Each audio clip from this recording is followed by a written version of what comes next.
খালেদা জিয়ার বিরুদ্ধে মামলা নিয়ে মিথ্যাচার করছে বিএনপি, বলছেন হানিফ। জানাবো খরচের লাগাম টানতে কম করে কিনছেন ক্রেতারা। জানাবো হঠাৎ কেন বেড়েছে সাপের উপদ্রব। এবং সর্বশেষ জানাবো সক্রিয় মৌসুমী বায়ু, 6 বিভাগে বৃষ্টি থাকবে 3 দিন। শুনছিলেন সংবাদ শিরোনাম, এবারে বিস্তারিত। খালেদা জিয়ার বিরুদ্ধে মামলা নিয়ে মিথ্যাচার করছে বিএনপি, বলছেন হানিফ। আওয়ামী লীগের যুগ্ম সাধারণ সম্পাদক মাহবুবুল আলম হানিফ বলেছেন, বেগম খালেদা জিয়ার বিরুদ্ধে মিথ্যা মামলা দিয়ে আটক রাখা হয়েছে। বিএনপি নেতাদের এমন বক্তব্য মোটেও গ্রহণযোগ্য নয়। এটা বিএনপির চরম মিথ্যাচার একটি অংশ। বেগম জিয়ার নামে মামলা আওয়ামী লীগ সরকার করেনি, করেছিল তত্ত্বাবধায়ক সরকার। তিনি বলেন, সম্প্রতি বিদ্যুৎ নিয়ে যে সমস্যার সৃষ্টি হয়েছে তার কারণ মূলত দুটি। একটি হচ্ছে বিদ্যুৎ উৎপাদন বাড়লেও সরবরাহের লাইনগুলোর কিছু সমস্যা রয়েছে, যার ফলে লোডশেডিং হচ্ছে। আরেকটি হলো বিদ্যুৎ এর উৎপাদন ব্যয় বেশি, সরকারকে অনেক ভর্তুকিও দিতে হয়, তাই চাপ কমানোর জন্য সরকারকে দফায় দফায় দাম বাড়াতে হয়। তবে এখন অনেকটাই সহনীয় পর্যায়ে চলে এসেছে, দ্রুতই বিদ্যুতের সব সমস্যার সমাধান হবে। খরচের লাগাম টানতে কম করে কিনেছেন ক্রেতারা। ঈদের পর বাজারে এখন ক্রেতার উপস্থিতি স্বাভাবিক সময়ের মতোই, তবে তারা কেনাকাটা করছেন কম। নিত্য প্রয়োজনীয় জিনিসপত্র কম কেনার কারণ হিসেবে তারা বেশি দামের কথা বলছে। ক্রেতারা বলছেন, বাজারে সবকিছুর দাম বেশি হওয়ায় খরচের লাগাম টানতে কম পরিমাণে কিনছেন, যতটুকু না হলেই নয় ততটুকু সীমিত রাখছেন কেনাকাটা। একই কথা বিক্রেতাদেরও। তারা বলছেন, কোনো ক্রেতা আগে যে পরিমাণ পণ্য তাদের কাছ থেকে সাধারণত কিন্তু এখন কিনছে না। পণ্যের দাম বেশি স্বীকার করে বিক্রেতারা জানান, সবকিছুর দাম বেশি বলে ক্রেতারা কিনতে পারছেন না। এমনকি তারাও পাইকারি বাজার থেকে আগের মতো কিনছেন না। সাধারণ মানুষ মাছ কেমন কিনছেন জানতে চাইলে বিক্রেতা গিয়াসউদ্দিন বলেন, এখন মানুষের কেনাকাটা কমেছে। মানুষের বেতনের থেকে জিনিসের দাম বেড়ে গেছে, তাই কিনছে কম। এখন আমরা ইলিশ বিক্রি করছি ওজন অনুযায়ী 1600 থেকে 2200 টাকা। এটা কিন্তু সবাই কিনতে পারে না, কারণ সবাই কেনার ক্ষমতা নেই। এটা আমি বিক্রি করি, তো আমি দেখি যে কারা কিনতে পারে। এই ইলিশ যদি 1200 টাকার মধ্যে হতো তাহলে মোটামুটি সবাই কম বেশি কিনতে পারতো। এটা শুধু ইলিশ মাছ না, সব মাছেরই একই অবস্থা, দাম অনেক বেশি। সব মানুষ সব মাছ কিনতে পারে না। আর মাছের দাম বেশি থাকার কারণ হচ্ছে এখন আগের মতো নদী বা বিলে মাছ পাওয়া যায় না। অনেক জেলে বিষ দিয়ে মাছ মারে, তাই অনেক মাছ প্রাণ হারিয়েও যাচ্ছে। যেমন আইড় মাছ, আগে নদীতে জাল ফেললে প্রচুর চিংড়ি মাছ উঠতো, এখন আর ওঠে না। এই কারণে চিংড়ির দাম 1000 টাকার উপরে। আবারও শতক ছুঁয়েছে দেশি ভালো মানের পেঁয়াজের দর, ছুটছে আলুর বাজার। ঝাঁজ বেড়েছে আদারও, তবে চাহিদা কম থাকা ডিম ও মুরগির দর কিছুটা কমেছে। স্বাভাবিক রয়েছে সবজির বাজার।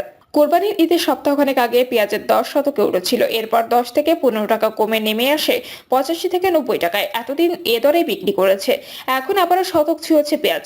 গতকাল ঢাকার মালিবাগ, মহাখালী ও তেজগাঁওয়ের কলোনি বাজারে দেশি ভালো মানের পেঁয়াজের কেজি বিক্রি হয়েছে 95 থেকে 100 টাকায়। দেশি হাইব্রিড জাতের পেঁয়াজে বিক্রি হয়েছে 90 থেকে 95 টাকা কেজি দরে। তবে কারওয়ান বাজার বা যাত্রাবাড়ির মতো বড় বাজারে উভয় ধরনের পেঁয়াজ এ দর থেকে 5 টাকা কমে কিনা যাচ্ছে। সেটা জানান, দেশি পেঁয়াজের সঙ্গে বাজারে এ সময় আমদানি করা পেঁয়াজও পাওয়া যেত, তবে এখন সেসব পেঁয়াজে দেখা নেই। ডলারের দর বেশি থাকায় আমদানি খরচ বেড়েছে, সেজন্য ব্যবসায়ীরা আমদানি করছেন কম। ফলে দেশি পেঁয়াজের উপরই নির্ভর করতে হচ্ছে সবাইকে, এজন্য দাম বেশি। ট্রেডিং কর্পোরেশন অব বাংলাদেশ গতকালের বাজার দর অনুযায়ী ঢাকার বাজারে দেশি পেঁয়াজ বিক্রি হচ্ছে প্রতি কেজি 90 থেকে 100 টাকায়। এক সপ্তাহ আগে এই দর ছিল 85 থেকে 90 টাকা। আমদানি করা পেঁয়াজের দর পড়ছে কেজি প্রতি 95 থেকে 100 টাকা, যা এক সপ্তাহ আগে ছিল 90 থেকে 95 টাকা। হঠাৎ কেন বেড়েছে সাপের উপদ্রব? বাংলাদেশের সাপের বৈচিত্র্য অনেক। বিভিন্ন গবেষণা পরিসংখ্যান অনুযায়ী বর্তমানে দেশে প্রায় 80 থেকে 100টিরও বেশি প্রজাতির সাপ পাওয়া যায়।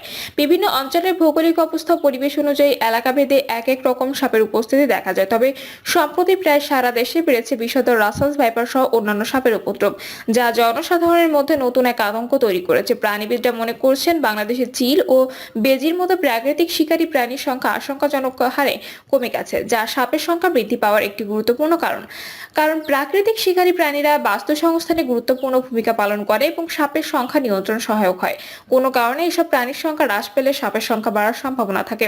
বাংলাদেশ সরকারের স্বাস্থ্য অধিদপ্তরের অসংক্রামক রোগ নিয়ন্ত্রণ ইউনিট ভেনম রিসার্চ সেন্টারের তথ্য বলছে, দেশজুড়ে প্রতি বছর প্রায় 4,03,000 মানুষ এবং 2,500 গবাদি পশু সাপের দংশনের শিকার হয়। এর মধ্যে 7,511 জনই মারা যায়। এসব বিষধর সাপের কামড়ে মানুষের প্রাণ হারানোর প্রধান কারণ হলো সময় মতো সঠিক চিকিৎসা না নেওয়া। অনেক মানুষ গ্রামাঞ্চলে বাস করেন, সেখানে চিকিৎসা সুবিধা কম থাকার সমস্যাটি আরো বেড়ে যায়।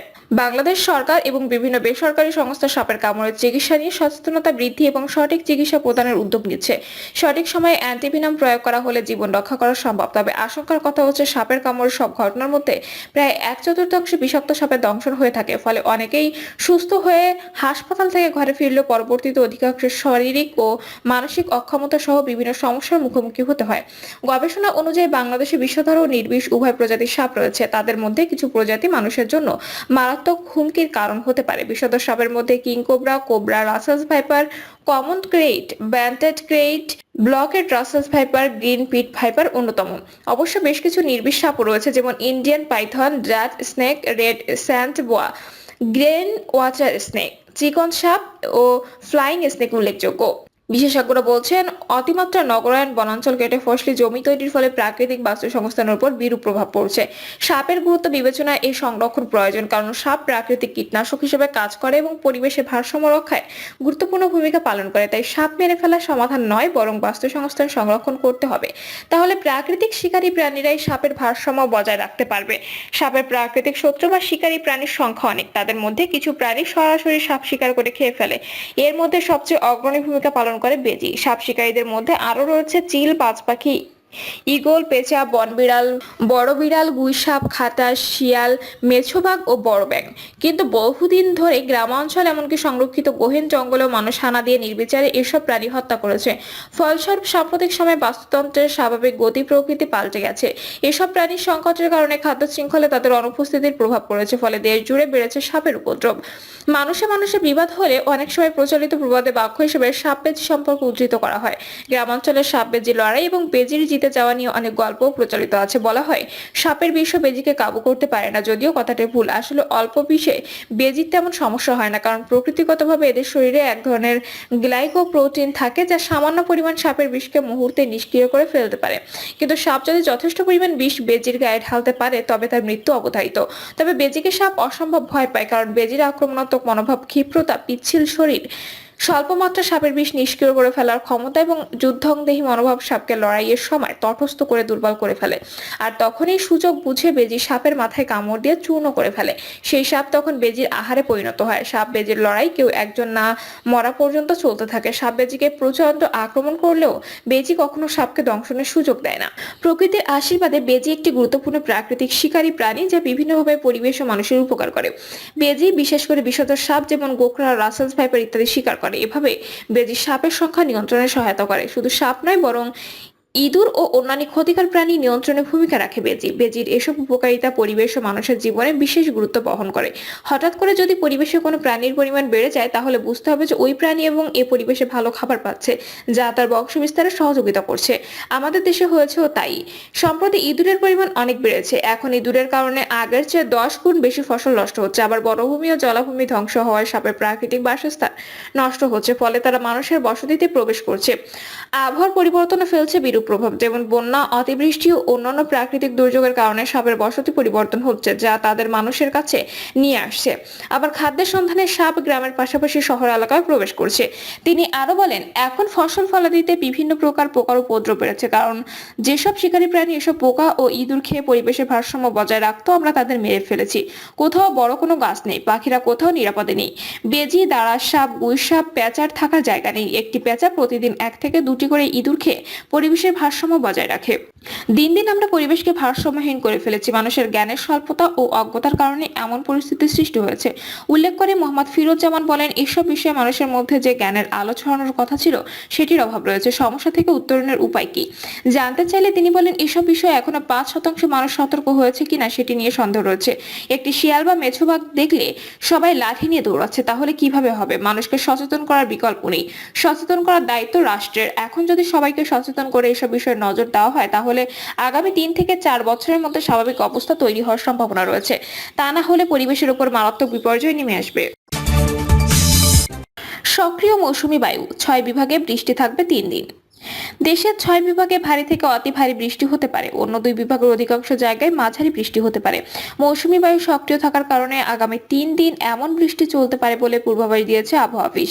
রাতে দেওয়া পূর্বাভাসে আবহাওয়া অধিদপ্তর জানিয়েছে, রংপুর, ময়মনসিংহ, চট্টগ্রাম, বরিশাল ও সিলেট বিভাগের অধিকাংশ স্থানে, ঢাকা, রাজশাহী ও খুলনা বিভাগের অনেক জায়গায় অস্থায়ীভাবে দমকা হাওয়া সহ হালকা থেকে মাঝারি ধরনের বৃষ্টি অথবা বজ্রসহ বৃষ্টি হতে পারে। সেই সঙ্গে দেশের কোথাও কোথাও মাঝারি ধরনের ভারী থেকে অতি ভারী বর্ষণ হতে পারে। সারা দেশে দিনের তাপমাত্রা 1 থেকে 2 ডিগ্রি সেলসিয়াস হ্রাস পেতে পারে এবং রাতের তাপমাত্রা সামান্য হ্রাস পেতে পারে।